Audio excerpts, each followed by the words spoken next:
Assalamu alaikum and welcome everyone to our today's panel discussion. I am Hafsa Idris, co-founder of Daastan, and I will be moderating the session today, which is on digital inclusivity and accessibility with two brilliant speakers. And they're already in the house, so I will introduce them quickly and start the discussion.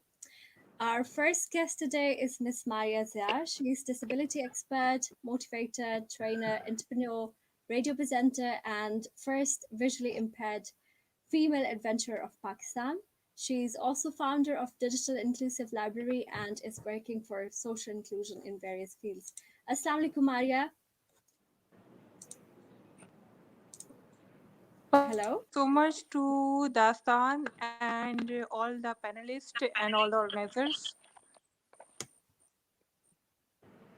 for having me here in the panel. And it's lovely to be talking to such kind of forums. And it's a dire need of today's world.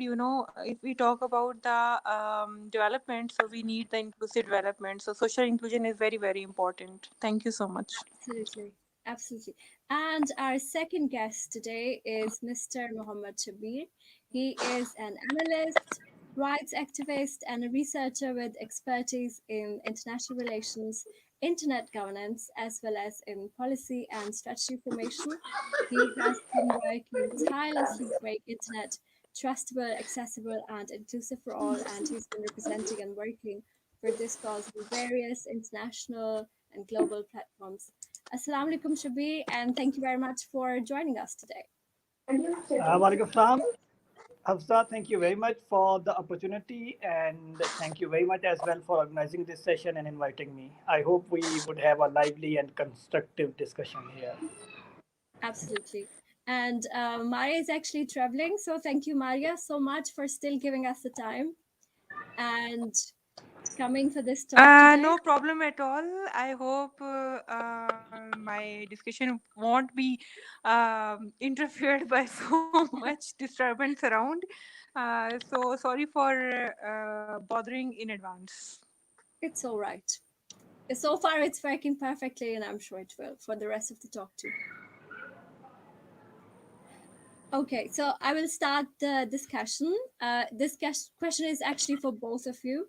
Um, it's a common narrative that everyone should benefit from the opportunities which are offered by internet, and everyone should fully participate in the digital society without any discrimination and so on.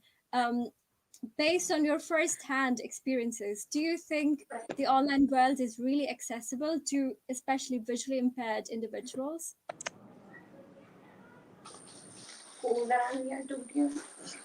Shabir, if you could answer first, and then we would move to Maria. Okay, I was hoping to have the lady opportunity first because of course this is the cardinal principle of the universe. Ladies are always first, but for this time I can take the shot at this. Uh, We can make an to, exception. to me, Hafsa, internet is a great equalizer, and if it is built properly, it is built rightly.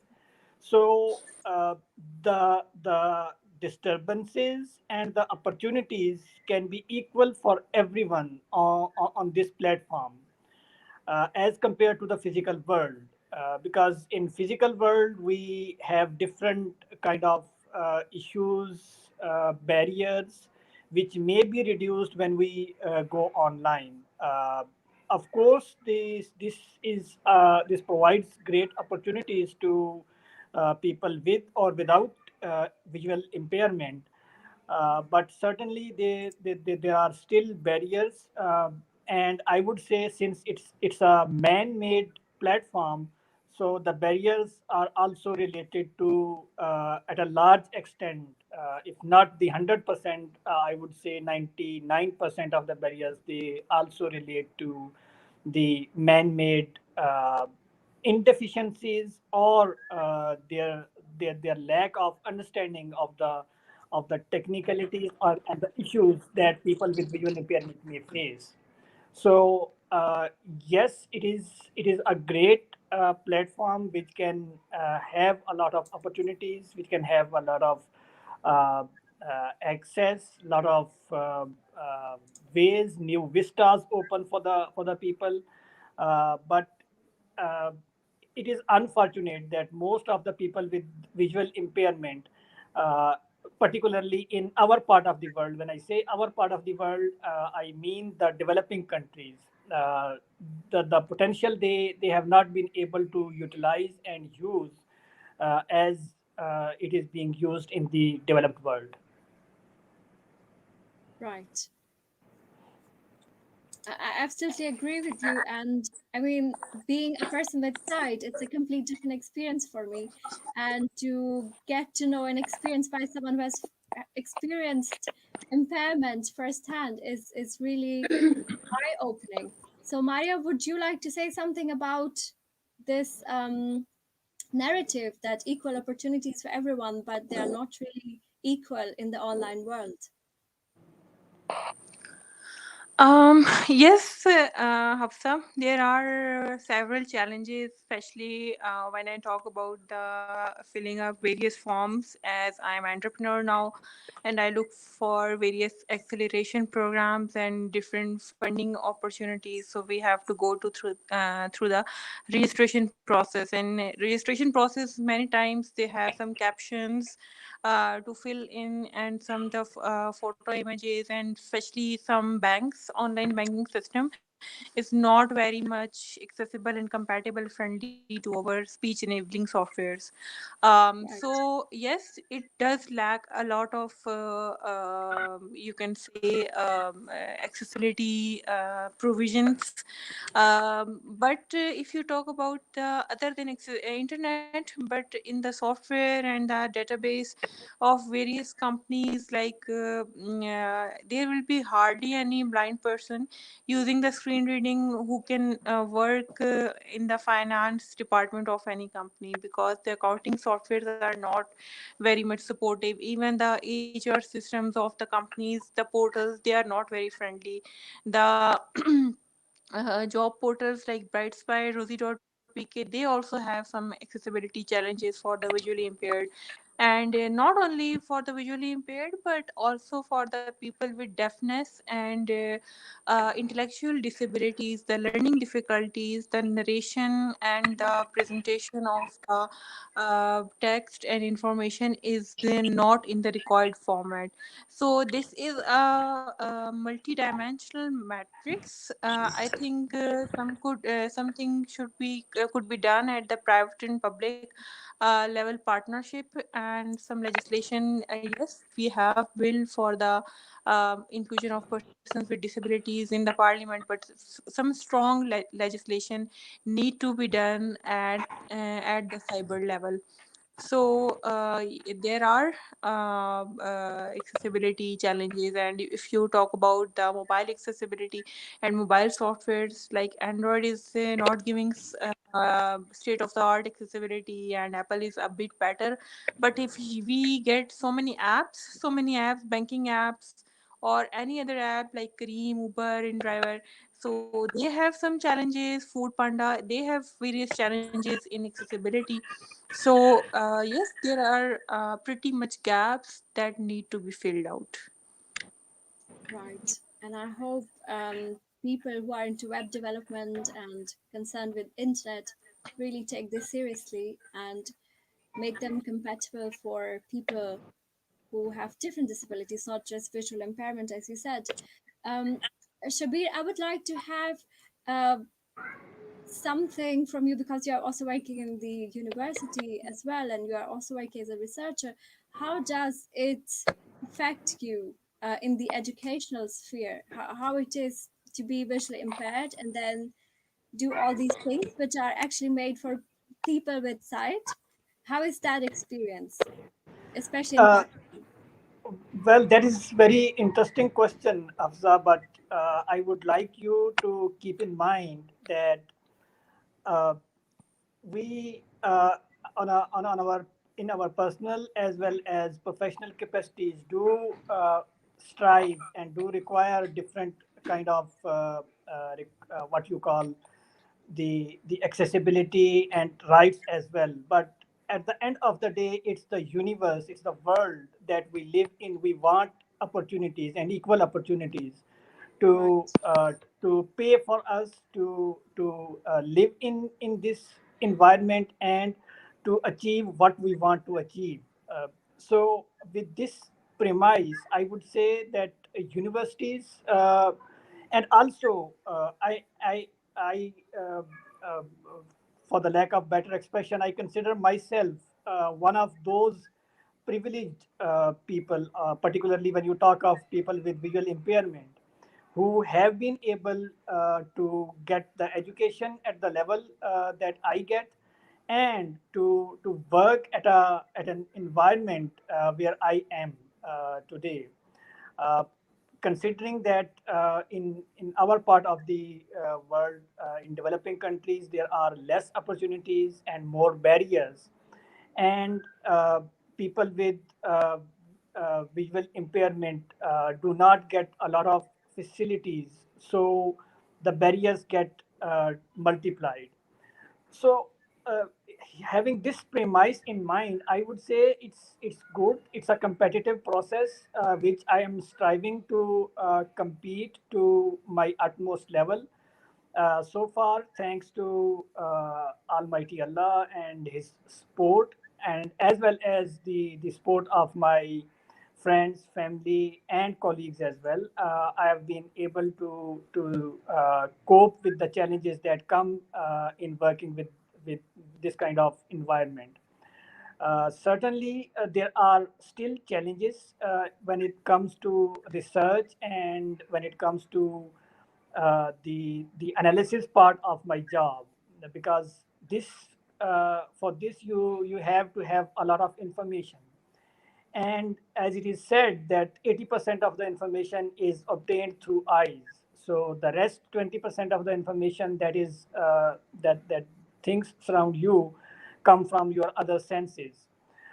So if you lack that major sense, so you have to work extra. You have to work extra to reach to a level where you compete with your peers and do the job which is required by the quality of the department. So in this premise, it is challenging, but at the same time, it's very interesting for me because this is what it happens very rarely with the people that the thing that you enjoy become your work. So international relations and the studies of international politics, internet governance, and all that stuff uh, was my passion and interest for a very long time. So I was fortunate enough to get a job in the same domain. So my interest and job are aligned. That's why I think that I've been able to cope with the requirements of the job. Right. And I'm so happy that you are at a position where you or people like you and Maya can actually influence the policies and inspire people to do more. So I'm really glad for that fact. Maria, my next question is for you because you are the founder of Digital Inclusive Library. I would like you to tell us more about it. Who can access it? What is the process? How challenging it was, and I presume still is. And when did you start with this concept?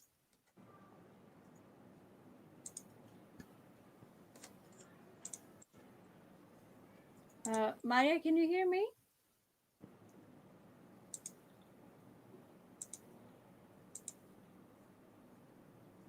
Can you hear me? Yes, I can hear you now. Okay. So, as Shabir was talking about the educational barriers and attitudinal barriers that the impaired face during their educational career. So I will begin my answer with a question. So, if I ask you that if there is new edition of your favorite novel, Urdu novel in the market, so what will you do? How will you read it? Um, I think I'll try to find it online first because that would be the quickest way. Okay, so visually impaired or person having blindness cannot do that smoothly, because if Right. you talk about the e-versions of Urdu books or any local literature, they are not compatible and readable with our software. Whereas hard books, we need someone to read that book for us.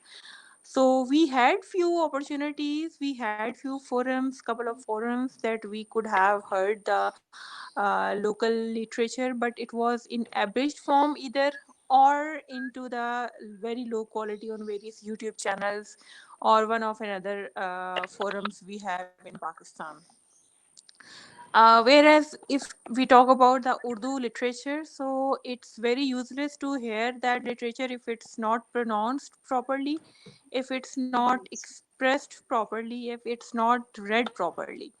So that was the gap I was feeling in the market, and instead not becoming the victim and the problem was there and couldn't solve the problem, I prefer to become the gap filler for the market that is existing here. So there are 4.5 million visually impaired people in Pakistan according to WHO. I thought, why not to make it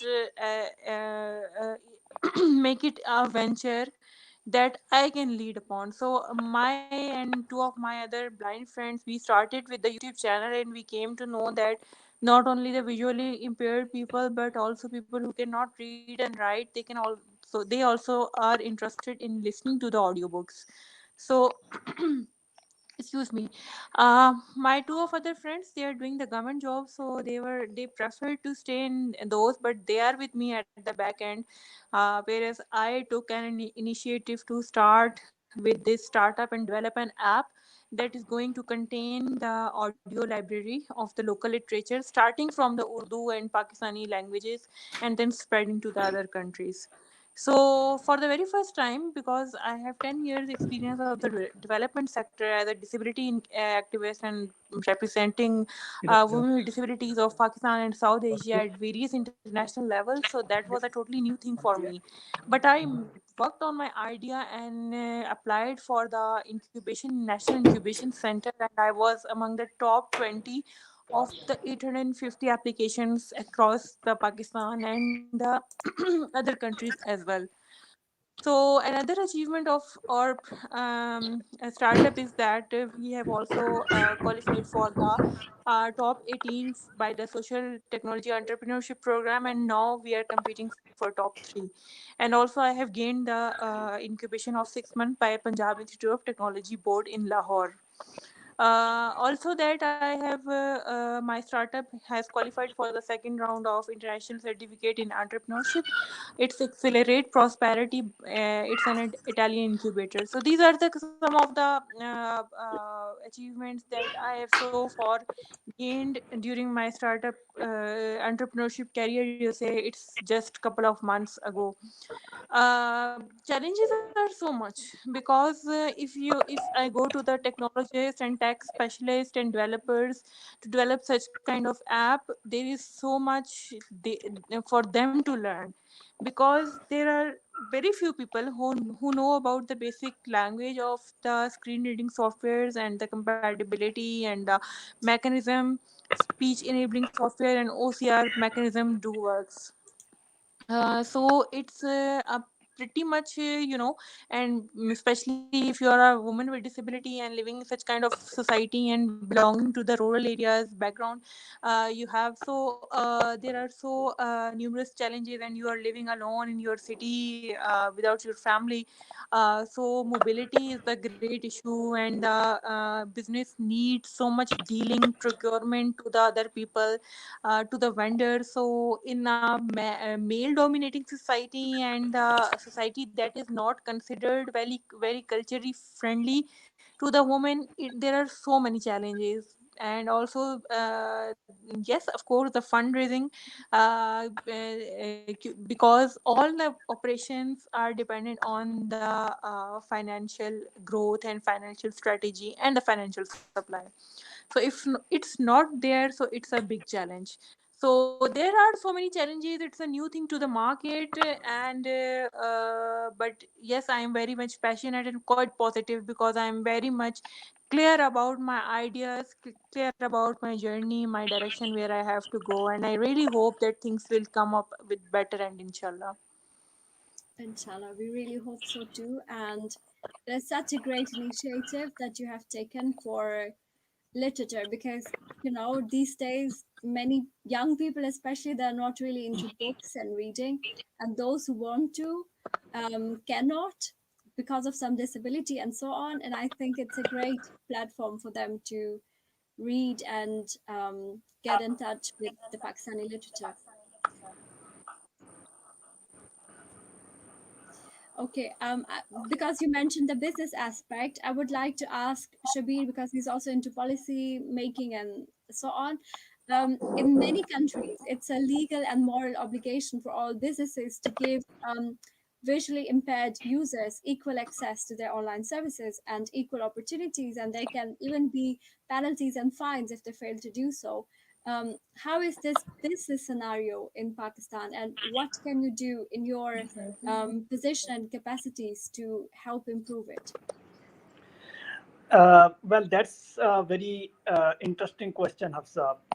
Policy and there are two levels into making the digital world as well as the physical world accessible. One is the policy level, where at least your documents, your constitutions, your fundamental plans, they speak of the equal opportunities and equal environments. And then is the implementing those policies at the practical level to make the physical or the digital worlds accessible. As far as the policy level is concerned, we have Pakistan has made a lot of progress in that. Pakistan is a signatory to UNCRPD, United Nations Convention on the Rights of Persons with Disabilities, and it is a ratified signatory since 2012. We also have a number of notifications, policies that speak of providing equal access to people with disabilities. Uh, I am also would like to mention here that a number of other policies, such as higher education policy, as well as the digital Pakistan policy, which was issued in 2019, uh, and also at the federal and provincial level, there are certain acts, as the one recently passed back in 2020, even in the time of COVID-19, which speaks at the federal level the rights of person with disabilities. Uh, the sad story is that we do have this kind of policy commitments and policy level pronunciations in the documents. But unfortunately, when it comes to the implementation, there is a lack of should I say, or I should I say, there is a gulf between the what the policy states and how it's being implemented, because there are a number of barriers into the implementation of those policies. There may be a number of barriers, or there may be willingness, or whatever reason, but the implementation of those laws and policies into the actual streams to which they address is not impressive, and it desires a lot to be filled and to be covered. Uh, uh, it's as simple as that. If there is a will, there is a way. I often quote an example of the banking sector. Maria mentioned in her opening remarks that there are a lot of banking apps which are not accessible. Hafsa, I believe you live in Singapore, or in what country? Germany. Germany. So I've been to Germany back in 2019. It's a very impressive country. I was fortunate enough to have this the main Berlin city visited for like 10 days. I had the opportunity to explore that. It's a very developed country. You find a lot of opportunities, but you would be surprised to know that until 2014, banks in Pakistan would not allow people with vision impairment to open a single account. They would argue, the bankers would argue that people with vision impairment, they would have to come with a guardian sort of thing, uh, Right. or a witness. They would call, they would wrap this guardian sort of thing in a very uh, should I say legal phrase, and say you would have to come with a witness who would sign on your behalf that you have withdrawn this and that much of amount. Uh, in 2014, State Bank of Pakistan, I was actually involved in that process of policy formulation, where the central bank had to issue a separate notification, and it's a very long 7 6 7 page long document, which instructs the banks and the financial institutions to have the people with vision impairment open individual accounts, not just open the individual accounts, but provide them with the facilities as online banking, credit card, debit cards, lockers, and all the loans and other facilities as well. So, and still, it's been like 6 7 years, and if a person with still we get complaints that some particular person with vision impairment went to the bank, and the banker they are refused to open an individual account of that individual. Why? Because they are operating on the same similar principle, that people with vision impairment cannot handle individual accounts. This is another story, but the other part of the story is that the issues and the complaints that are routed to the central bank, which is State Bank of Pakistan. The central bank has fined and fined heavily to different banks to implement this policy of theirs. So I would say there was a will at the policy level. There was an understanding that Pakistan is lagging behind in this area. We need to do something about that. And I take pride in the fact that the same kind of thing happened prior to Pakistan back in 2003 to 8 in India. But people with visual impairment there had to go to courts, and they had to get a legal order from the courts that banks would allow people with visual impairment to open individual accounts and get credit cards and all that stuff. Whereas in Pakistan, we were able to do this just with some meetings with the central bank and their officials, some presentations, and the policy level. The process started from there. But still, there are a lot of issues that needs to be covered. We also have a number of provisions in the ICT rights to person with disabilities bill, which was recently passed, and I mentioned. Uh, Policy level improvements aside, but it has a lot of potential.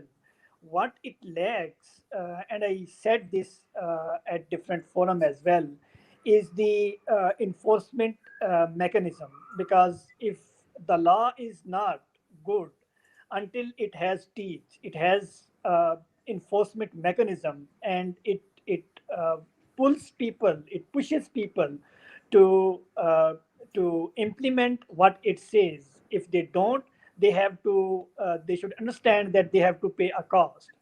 And this is a difference where the developed and developing countries comes in. In Europe, in America, in England, and in other developed countries like Australia and other stuff, if a certain website, certain app is not accessible, anyone can go and complain against them. They would be fined.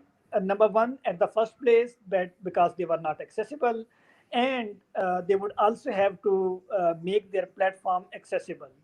The best example that I can give is that White House was back in 2020 dragged into court just because its certain briefings were not accessible for people with hearing impairment. So with this level, with this kind and level of a law and law enforcement, the potential, of course, I would not say that this is reducing the barriers, but I would say that this helps in a significant manner to reduce the barriers that may be in the environment for people with vision impairment in particular, and people with disabilities in general to operate. Right. Um, of course, I understand there's so much to be done in our country to reduce that gap. But I'm glad we are at least on the way to address this issue, that we are ready to accept that this is a problem and that we have to work to make Of, everything or most things accessible to people with disabilities. of course, and this in this day and age is all the more important, Hafsa, because as Maria mentioned, there are like 4.5 million people with vision impairment, and if you broaden this horizon, about 10 to 15% of country's population consists of people with disabilities. So country's economy is not good enough, not strong enough to have these people supported. So if the barriers are reduced, these people with vision and other impairments, they can go out, they can earn for their own as well as contribute into the economies. So this way, it's also in the benefits of the societies, countries, and the economies that provide facilities to people with different disabilities. Right. No, I absolutely agree, because all these people, they are equal members of the society, and therefore they should be given equal chance to contribute to the society, which includes economy and all other aspects. Of So course. I agree with your point. Before we move to the next question, we have a few comments. Um, a friend of you is saying, "Hello, Hafsa, so nice to see Shabbir here." Then we have Sarah Ikram. She's saying, "Hi, Hafsa, it's nice to listen to you. Thank you very much for joining. If you have any question for our speakers who are talking about digital inclusivity and accessibility, you can always leave it in the comment section, and I'll try to include the question and ask from our speakers." Um, Shabir and Maria, my question from both of you: what so far has been your biggest challenge, and how people like me can support you, who are not really on the big positions and so on, but like normal individuals of the society? What can we do to support your causes, to support your work? Um, what would you say?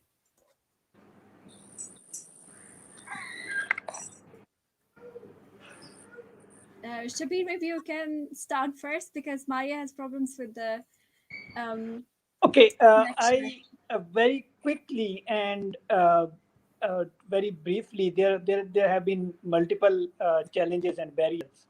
If I had to pick one, of course it's difficult, but I would pick the attitude as a main barrier or behavior, or as a challenge to my operational of the things, because it's easier to change a website which is inaccessible. For instance, if there is a farm field which is not accessible, which a screen reader cannot read, it's easier to do coding and make that website, that page or that field accessible. But it's sometimes very difficult to change the attitudes and the behaviors and the mindsets of the people, which they have already about people with disabilities, vision impairment, as well as the kind of uh, myths which they may have heard, which they may have experienced in their own experiences. It's very difficult. So the preconceived notions about disabilities and people with disabilities, they, I think, have been the main barrier to combat with. Sorry, what was the second part of your? Yes, you said that what people like you, who are not in a good position, I would say, are already doing, that you can do. You are raising voice. You are trying to understand, and this is what we say and we ask, that you do not uh, just required about disability and people with disability this require. But certainly, we say that you get information, more awareness, and if people have more awareness about disabilities, their issues, their should I say, abilities and disabilities, the world would be a better place. Absolutely. And I mean, I can never really walk into your shoes and to really experience what you experience. Um, but I agree it's so important to raise awareness and talk about this because most of the times people don't even want to or conveniently ignore this aspect of our society because it's just convenient. As I said, even me growing up, I never really thought about a mobile phone, just such a simple device, could be not compatible with people who have certain visual impairments or hearing impairments. It was never really a thought that crossed my mind. And now, as I'm older, and of course, you learn and improve, I think it's very important. And I'm so happy that you decided to take part in this discussion from on this Dastan's platform, and I hope it will reach many people and change their narrative and perspective as well. Maria, can you hear me? Yes, I can hear you, Hafsa. Okay, so I would like to have your answer as well on the last question. All right. So, starting from the day one of my life until now, altogether, it's a blend of so many barriers and challenges. Every day is a barrier. Every moment is a challenge. Every mobility is a challenge.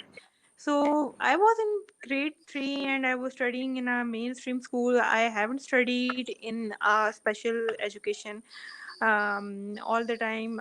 It was mainstream and more challenging, of course. So I was in grade 3, so my teacher was not very much happy from me that my performance is just not like the other students. I need extra facilities to be acquired to fulfill my educational task. So she was making so many complaints against me, and my principal wrote a letter to my father that your daughter is a special child, so we cannot accommodate her anymore. So get her admitted into the some special education center.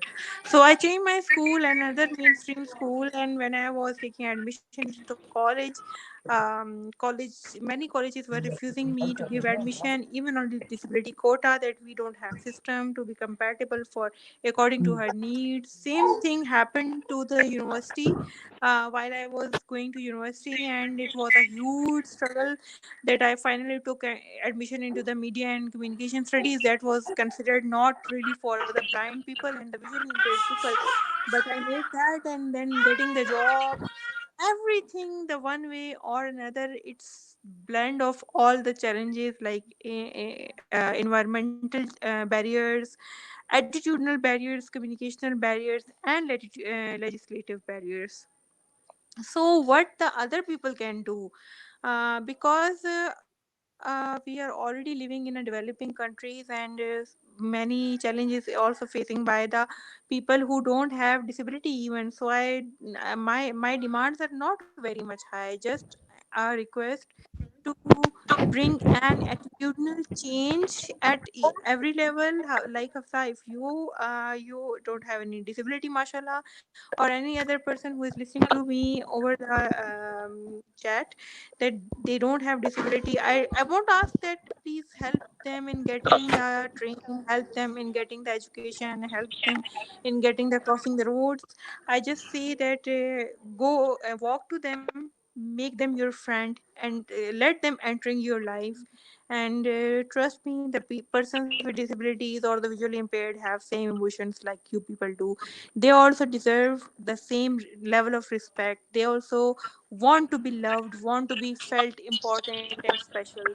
So don't do anything, just give a friendship hand to the person with disabilities and make him or her realize that you are just like us. Yeah, that was very moving um, and emotional thing to say, but I absolutely understand. And most times, normal people, people without disabilities, I mean, no one is normal, don't really think about this. And I'm really happy, and I'm so glad that you both um, talked about this on this platform and are doing so much for people, not just like you, but every one of us, because of course, at the end of the day, it affects the whole society. And that you are so courageous, so brave. Um, I'm really honored to be able to talk to you. Thank you, Hafsa. It was indeed a great pleasure to be here, and also an honor that you people selected us to talk here and represent our community and raise the voice that is normally very much unheard one. Thank you so much for that. Thanks to you for doing all the great things that you are doing, and for this attitude, which is so positive, so optimistic, that we all need. And for your time, of course, even though you are traveling, I'm so glad that you could still spare some time out to talk about this topic. And also, Shabbir, thank you very much for your insightful answers and for also all the great things you are doing in education and research and so many fields. Thank you very much. Thank you very much, Hafsa, for the time and for consideration. Of course, it's not something that I would keep doing. So I really appreciate you contacting and asking us to contribute. It was a great pleasure to speak to you and hear questions which may usually we do not get to hear. So thank you so much. It was an honor and a pleasure. Thank you very much.